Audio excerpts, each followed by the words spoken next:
quelles sont les alternatives au féminisme? Une femme qui n'est pas féministe, qu'est-ce qu'elle est? Alors, on a chacun un vocabulaire, enfin un même vocabulaire, mais ça ne veut pas toujours dire la même chose. Parce qu'avant le féminisme, la femme ne votait pas. Alors, dans certaines régions, elle ne conduisait pas de voiture, pas de tracteur, elle n'avait pas accès à l'université et surtout, elle était mariable par ses parents à n'importe qui et une fois mariée, elle était consentante. Si son conjoint voulait faire l'amour 20 fois par jour, elle avait l'obligation de faire l'amour 20 fois par jour. C'était son devoir conjugal. Alors, si une femme était violée dans une tournante, par exemple en Angleterre, il existait des tournantes en l'an 1850. Alors, si elle se faisait violer dans une tournante, elle était responsable. Elle était considérée comme responsable. Elle n'avait rien à faire de la rue à une certaine heure de la nuit ou bien toute seule. Elle avait qu'à être accompagnée par son frère, son père, etc. Et puis, une fois la nuit tombée, mais elle n'avait rien à faire de la rue. Alors, imaginons une fille, euh, elle va tous les soirs mettre au lit sa grand-mère. C'était, les familles s'occupaient de leurs personnes âgées. Alors, elle va tous les soirs mettre au lit sa grand-mère. C'est pas du tout une fille qui a pour but de draguer. Ensuite, elle peut rentrer du travail. Mais si elle se fait violer, c'est de sa faute. Et si euh, elle n'est plus vierge, elle ne peut plus être mariée. Alors, le féminisme arrive. Alors, il y a le droit de vote, de conduire une voiture, d'avoir droit aux études, de pouvoir être une femme médecin. On dit un médecin, une infirmière, c'est pas pour rien. Le médecin était un homme et l'infirmière était une femme. Et elle ne pouvait pas devenir médecin. Et si elle était infirmière, elle ne pouvait pas avoir d'enfant, ni se marier. Elle avait le choix d'être mariée et mère au foyer, d'être infirmière ou institutrice, sténodactylo éventuellement, mais en tant que célibataire. Et sinon, c'était une putain. Alors, une femme qui était écrivain, George Sand, c'est pas son nom. Mais pour pouvoir écrire, elle s'est appelée Georges, un nom d'homme. Et la population a acheté ses livres en pensant acheter les livres écrits par un homme. Alors, dans sa biographie, elle explique comment les filles découvraient l'amour le jour de leur mariage. Elles étaient violées par leur mari. Alors, ça s'appelle pas un viol, mais elle explique que l'homme y allait carrément sans tenir compte de la femme. Et il y allait avec violence. Donc la femme découvrait l'amour par un viol qui était qualifié de... Enfin, la femme, elle était consentante. Elle connaissait peut-être son mari ou peut-être pas. Elle avait été mariée par ses parents, sauf exception, pour des questions de patrimoine. c'est-à-dire une ferme qui voulait s'agrandir. On donnait sa fille au voisin, comme ça, le champ attenant à la ferme devenait propriété de la famille, par mariage, etc. Et on était fille de notaire, on mariait un fils de notaire, une fille d'avocat mariait un fils d'avocat, etc., etc. Et la pharmacienne, elle savait peut-être ni lire ni écrire, elle était femme du pharmacien. Alors, la loi sur le consentement des filles en Suède a passé en 1965. Une femme mariée n'était pas forcément consentante, elle pouvait être violée par son mari. Et le mari ne pouvait plus violer sa femme en Suède à partir de 1965. Mais qu'est-ce qu'un viol? Si une fille a été mariée de force, alors ça s'appelle pas divorce, mais deux familles s'entendent. Elle ne connaît pas son mari, il peut avoir 30 ans de plus qu'elle. Elle doit faire son devoir conjugal. Alors, le mari, je n'ai pas le souvenir d'avoir entendu qu'il avait un devoir conjugal.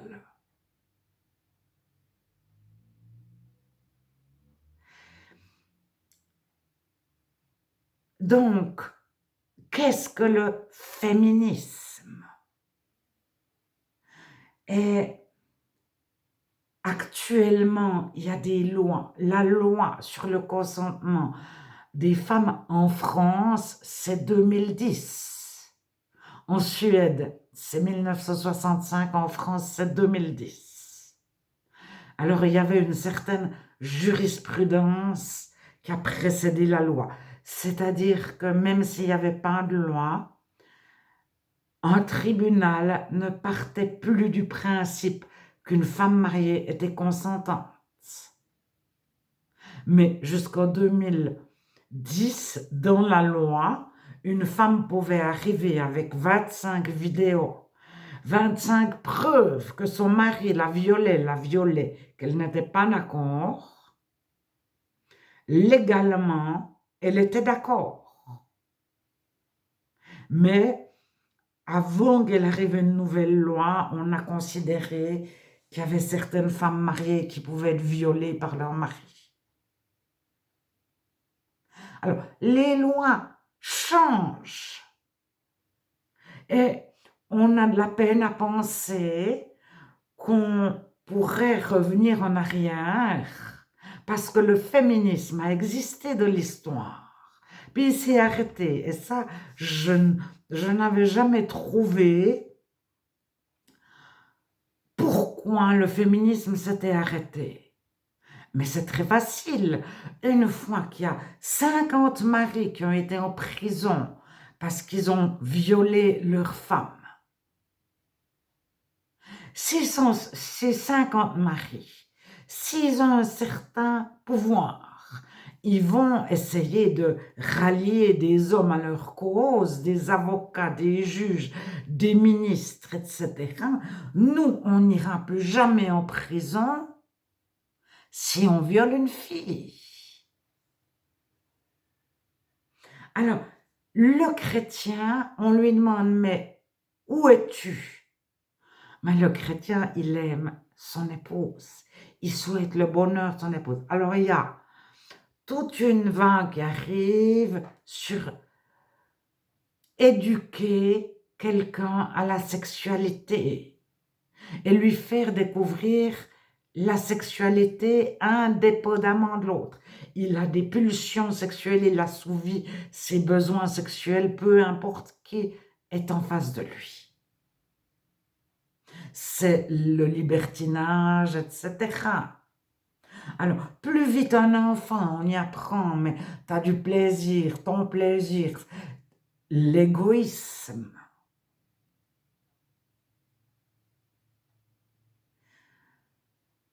Si un jour il se fait violer, il va pas appeler ça un viol, à la limite, il va être heureux de participer.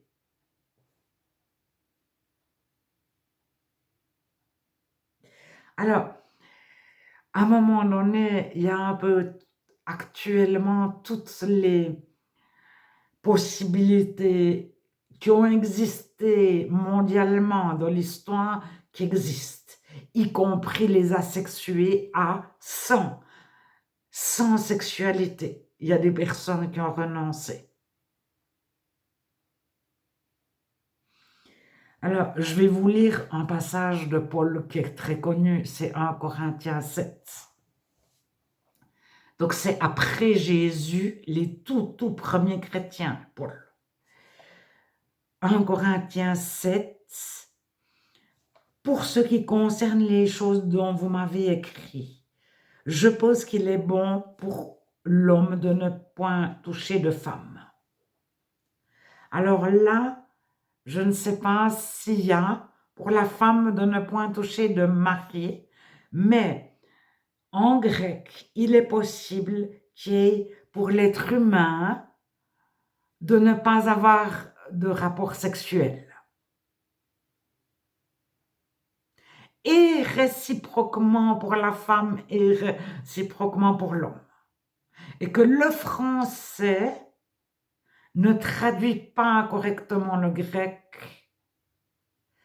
mais je pencherai pour dire qu'il y a une réciprocité dans le grec de départ. Verset 2. Toutefois, pour éviter l'impudicité, donc c'est porneia. Porneia, impudicité, c'est la prostitution. C'est la débauche. C'est donc la prostitution du temps de Paul a lieu dans les temples païens. Si on veut aller au libertinage ou à la prostitution, on va dans un temple païen, un temple non juif, un temple grec. Il y a des vierges, des prostituées, des esclaves sexuels en permanence, filles, garçons.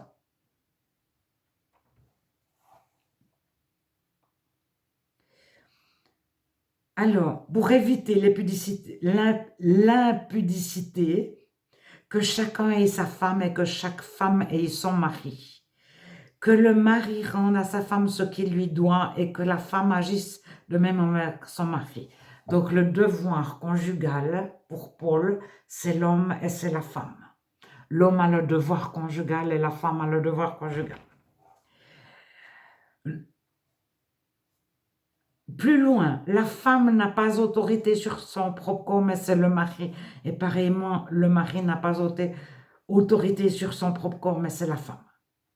Ça veut dire que la femme décide, elle fait ce qu'elle veut par rapport au corps du mari. Et ça veut dire que le mari fait ce qu'il veut par rapport au corps de la femme. Alors, c'est le genre de choses qui fonctionnent très bien quand on s'aime.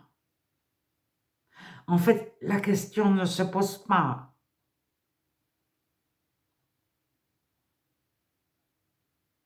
Et j'irai beaucoup plus loin. Lorsqu'un homme vierge et une femme vierge se marient, ils découvrent tout l'un par l'autre, l'un au travers de l'autre. Si le garçon a encore son prépuce,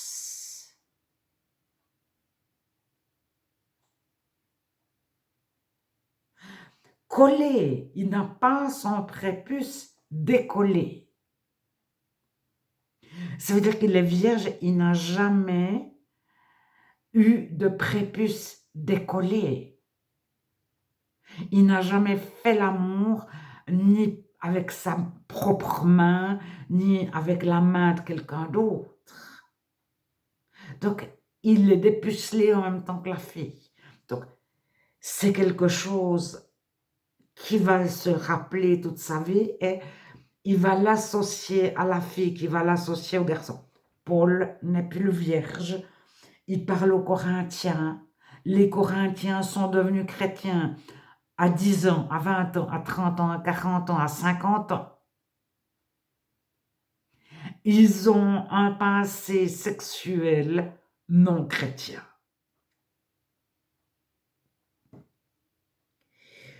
Alors, ne vous privez pas l'un de l'autre, si ce n'est de commun accord pour un temps afin de vaquer à la prière. Alors, plusieurs Grecs ont vaqué au jeûne et à la prière, puis retournez ensemble de peur que Satan ne vous tente par votre incontinence. Ça veut dire, ben, si vous arrêtez de faire l'amour, d'un commun accord, pour prier, vous êtes vulnérable.